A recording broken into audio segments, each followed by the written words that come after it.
Hello, hi, welcome back. It's me, Karen, your favorite booktuber. Your most favorite booktuber. The only booktuber you ever watch. I'm just kidding, guys. This is my final. God, I really hope so. There's a potential maybe I forgot about one of the books. But this is my last International Booker related review for 2023. Big day. And today we're going to be talking about one of my favorites. Whale. This is a tour de force. Is that how you say that? This is a fantastical fable, magical, realist, surreal, cinematic, body. Is that how you say that word? I don't know. But silly. This is a silly book at the same time. Violent as well. Yeah, that's the book for you. Whale is a multi-generational story set in a rural, remote village in South Korea.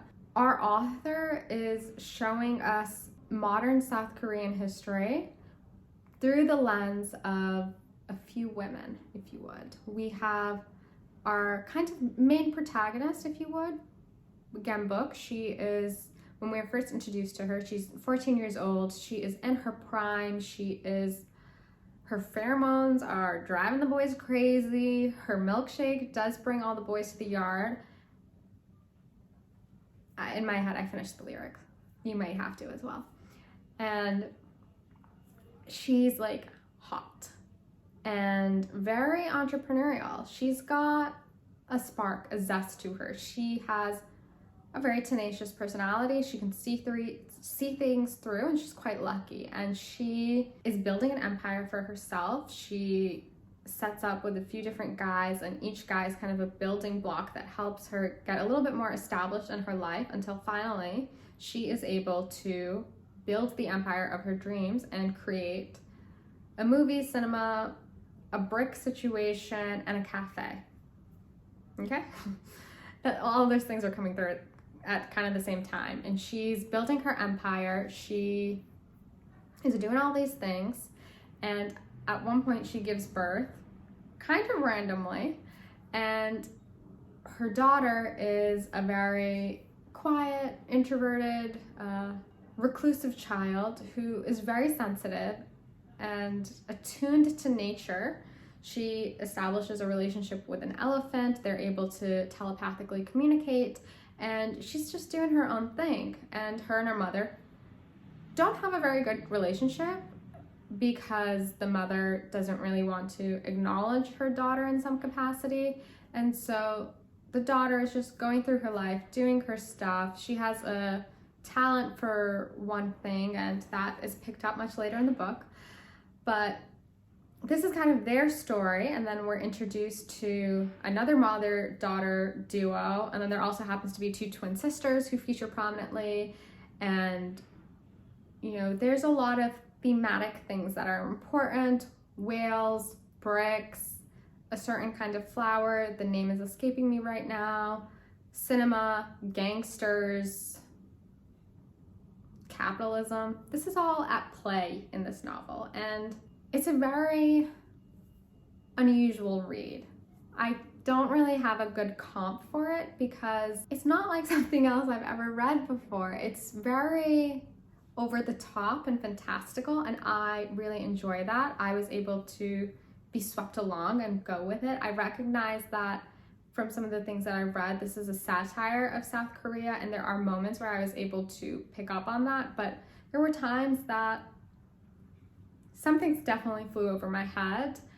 I would say that maybe if you like magical realism, but kind of surreal and silly, this might be for you. This will definitely be for you. Caveat, there's a lot of violence, and that might put people off. It's a very fantastical tale.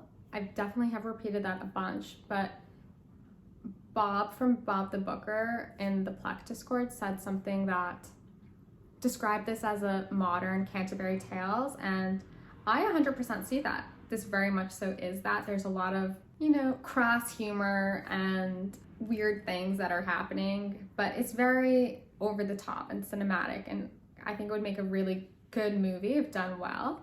It's an interesting story because we're seeing the rise of Gyeongbok and how she's building her empire, and at the same time we're seeing South Korea develop. So the parts of the novel, there's this one part that I think really speaks to that very well, so I'm going to read that to you guys. It's on page 197. The biggest contributor to bringing civilization deep into the mountains might have been Gyeongbok, after the railway that connected the village to the rest of the world. She invested even more funds into her transportation company, expanding her fleet to 10 trucks. As jobs expanded, the flow of people coming into the village swelled too. People rushed around, feeling pressured even if they weren't doing anything much, and felt empty even after they ate, so they sat in cafes and drank strong cups of coffee. As they sat in cafes, chatting and wasting time, relationships among people grew more complex, and they got into more arguments. And to work out misunderstandings or make up with each other, people spent even more on alcohol and coffee, accelerating consumption. Emptiness began to creep into people's heart, and Gyeongbok made money from this phenomenon. This was the law of capitalism. And I think that section really summarizes one of the things that I think this book is about. It's hard to say because this book covers a lot of ground. There's even an allusion to the war between North and South Korea, but the author interjects. The author kind of loves to interject here and says something like, to really discuss all this, we would need a separate book. So we're not going to do that. Just allow me this one sentence. The book starts off very over the top, fantastical, and then by the end of it, it's a little, you're going to feel sad, for sure. And with that, I really hope you read this because if you're up for it, I recognize it's not a book for everyone, but I do have to, I recommend it. I liked it a lot and I hope you do too. If you read it, let me know in the comments. Let me know what your thoughts are. Do you think that this book will win?